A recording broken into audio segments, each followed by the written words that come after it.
Today was my 35th birthday. I woke up with the usual aches and pains from my chronic illness, which I've had since I was a child. As the CEO of a successful tech startup, I usually hide my pain with work and caffeine, but today felt different and heavier.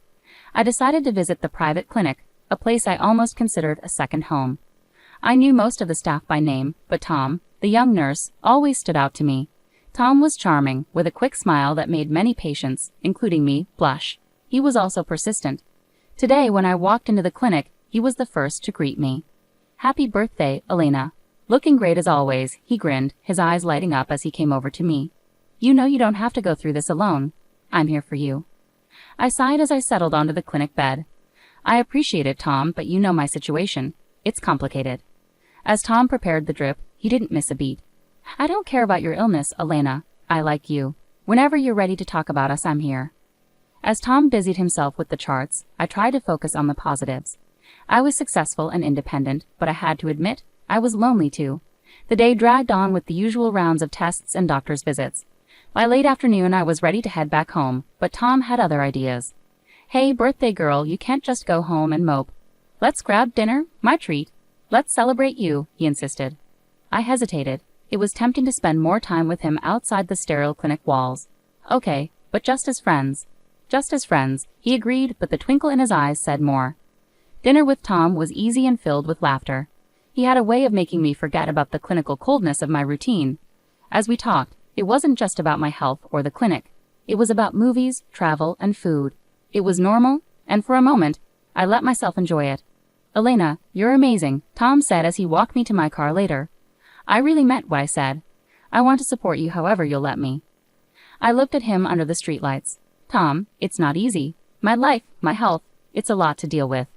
"I'm not just anyone, Elena. I'm asking you to give us a chance," he said confidently. I felt a mix of emotions. This kind man was willing to embrace me with all my challenges. "Let's take things slowly, okay?" Driving home, his words played in my mind. Could I allow myself to be happy with him? Wasn't life too short to be alone? 6 months passed quickly. Tom and I saw each other often, and every moment together eased the pain of my illness. He made everything feel simpler, lighter. But deep down, I worried about our future because of my health. Yet Tom remained steadfast. One cool Saturday evening, with autumn leaves painting the city in shades of orange and red, Tom suggested a stroll through the park after dinner. "Elena, I'm not great at fancy speeches," Tom began, his voice a bit shaky, which was unusual for him. "But I've been thinking a lot about us, about how happy you make me. I want us to be together forever." My heart skipped a beat. "Tom, are you sure? You know my situation. It's not going to get any easier." "Yeah, I know, and I don't mind. I want to be there for everything. The good days, the tough days, everything," he said, pulling out a small box from his pocket. He opened it to reveal a simple yet beautiful ring. "Elena, will you marry me?" His proposal caught me by surprise. I loved him deeply, but the idea of committing to marriage had always seemed daunting because of my health challenges. Seeing his certainty and love for us made my doubts melt away. "Yes, Tom, yes, I'll marry you." We hugged tightly, and in that moment, it felt like it was just us in the world, and it felt perfect. In the following weeks, we were busy planning. We settled on a small wedding, just us and a few close friends, including his sister and her husband. But before that, there were practical matters to address. One evening, I sat down with Tom and brought out the prenuptial agreement.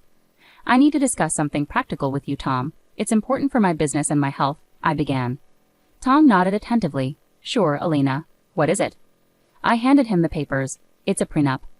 He took them and glanced over the documents before looking back at me with a reassuring smile. "If this helps you feel secure, I'm completely fine with it. I'm not marrying you for money, Elena. I'm marrying you because I love you." "And you're sure about this? About us?" I asked, needing to hear his reassurance once more. "Absolutely," he replied confidently, signing the document without hesitation. "Now can we get back to planning our small wedding?" "Yeah, let's," I said, feeling a mix of relief and love as we continued with our preparations. After Tom's easy acceptance of the prenup, I felt reassured about his intentions and commitment. Our wedding day was simple and perfect. The city hall ceremony was quick, with only our closest loved ones present. Standing there, exchanging vows with Tom, I felt a surge of hope. Maybe, despite everything, life was offering me something beautiful. Initially, life after our quiet wedding was close to perfect. Tom took charge of running the household, which was a pleasant change. I'd return home to delicious smells from the kitchen and find everything spotless. The first few months felt like an extended honeymoon phase. However, around a year later, subtle changes began to surface. Tom seemed a bit distant. His enthusiasm for household tasks diminished, and he became more withdrawn.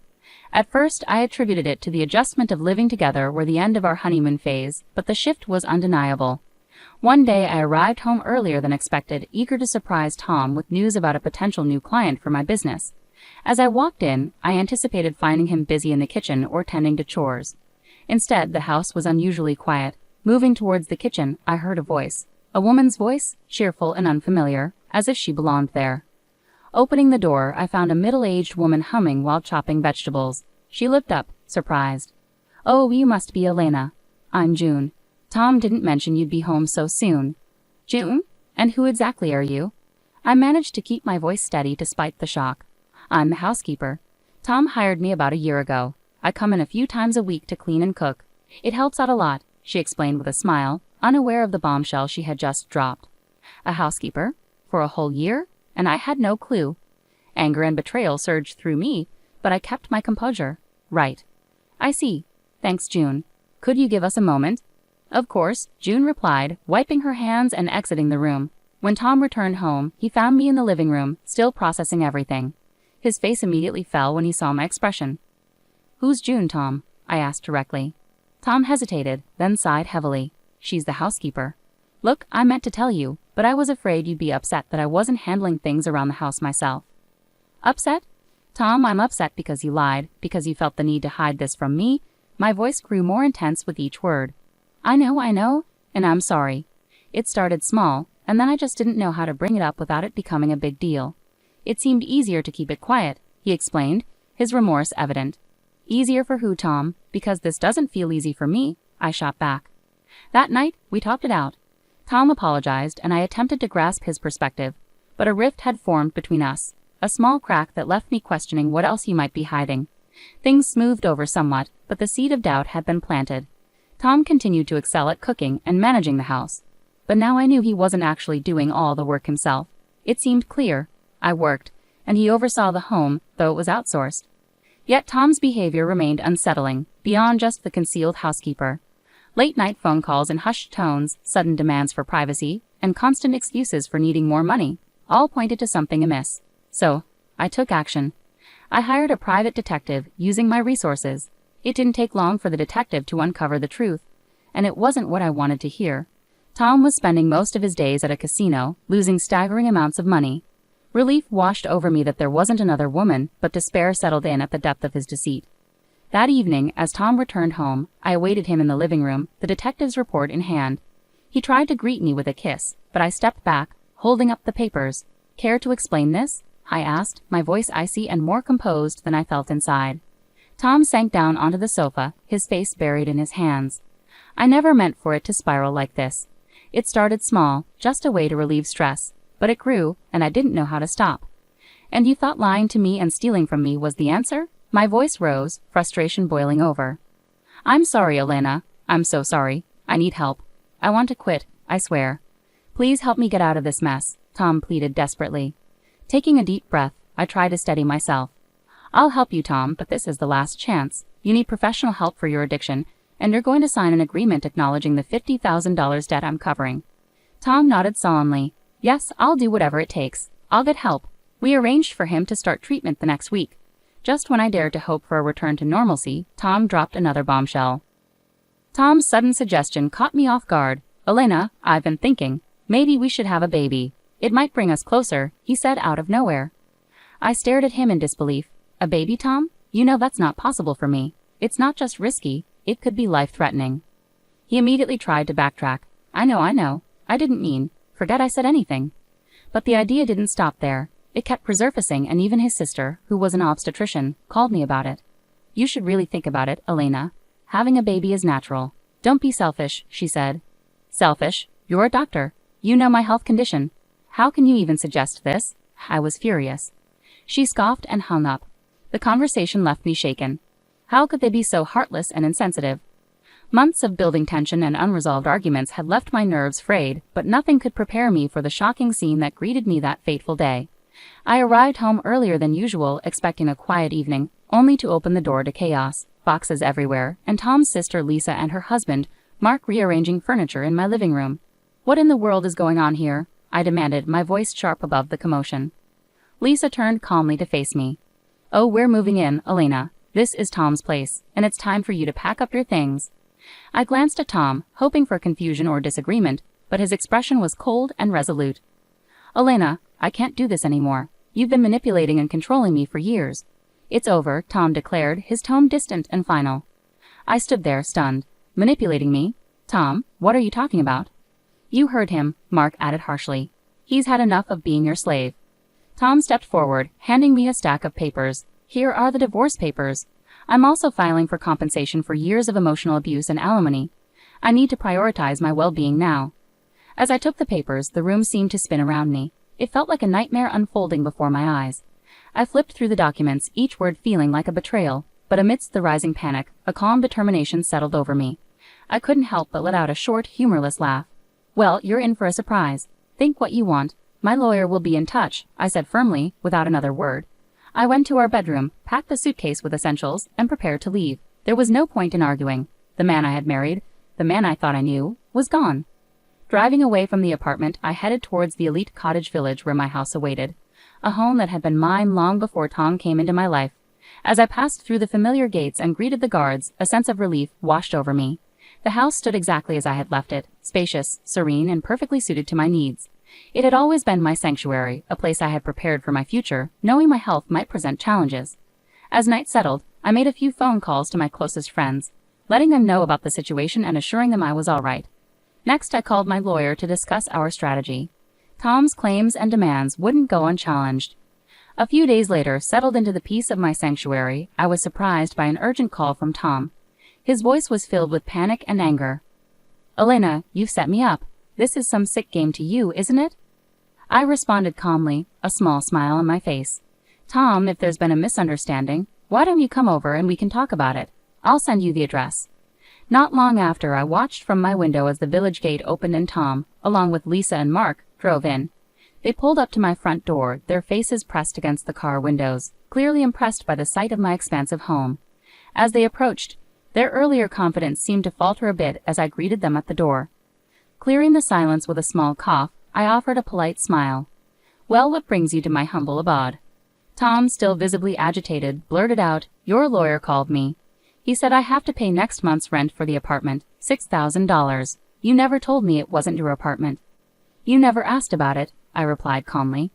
And if you want to continue living in that apartment, you'll need to pay the rent. Lisa, always quick to seize an opportunity, nudged Tom. And look at this place. It's stunning. Tom nodded eagerly. Yeah, why don't you just give us this house instead of that apartment?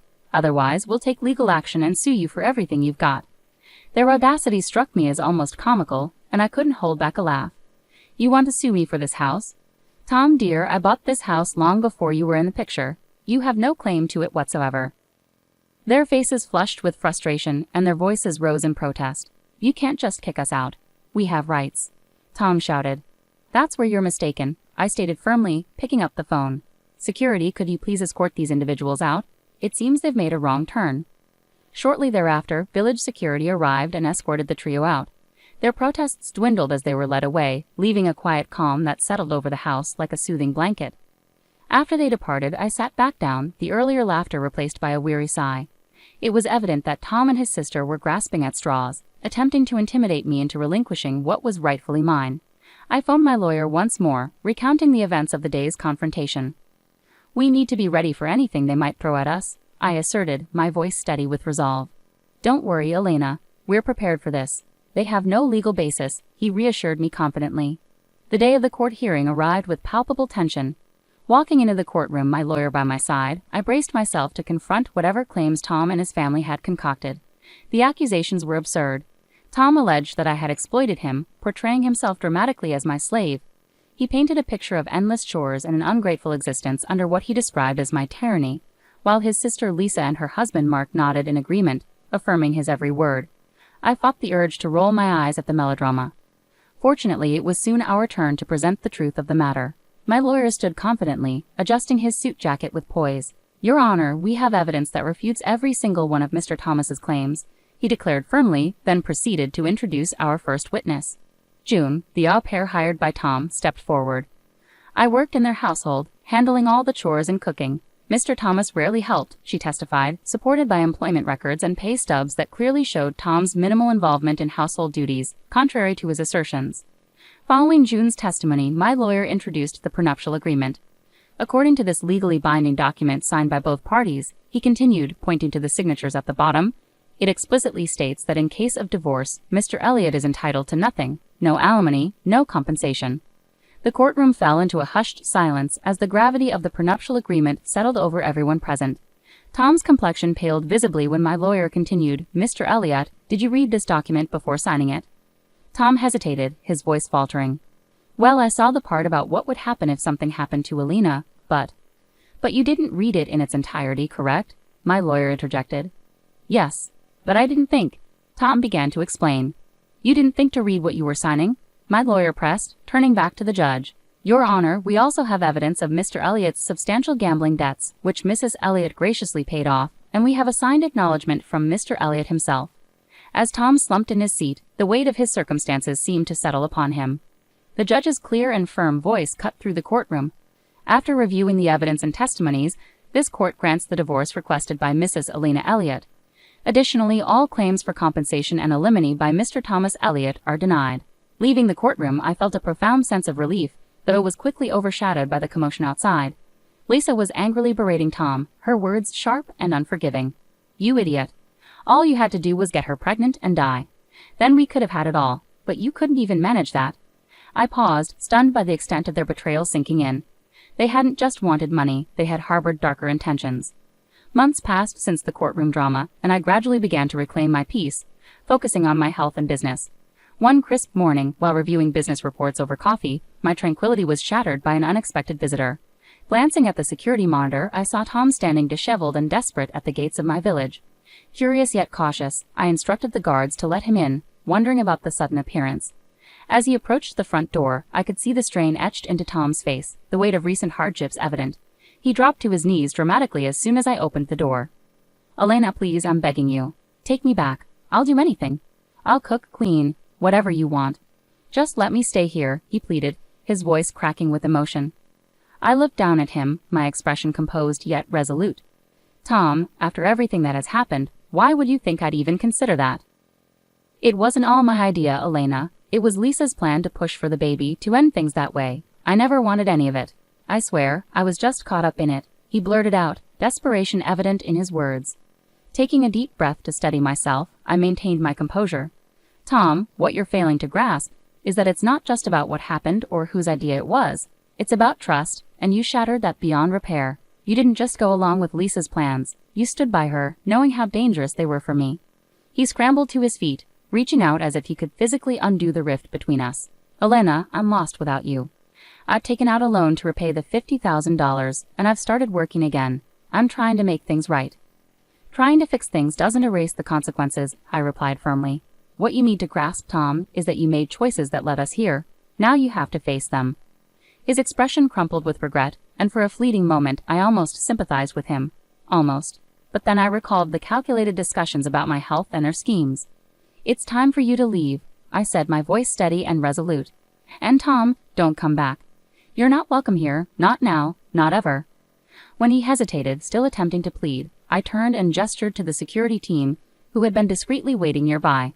They stepped forward, escorting him away as he called out my name, his voice fading into the distance. After he was gone, I stood at the doorway for a moment, allowing the silence to envelop me once more. This house, this life, I had built it, and I wouldn't let anyone disrupt it again. Returning to my morning routine, the disruption settled into a resolved chapter of my life. Looking forward, my thoughts drifted to future plans, dreams of travel, and meeting new people.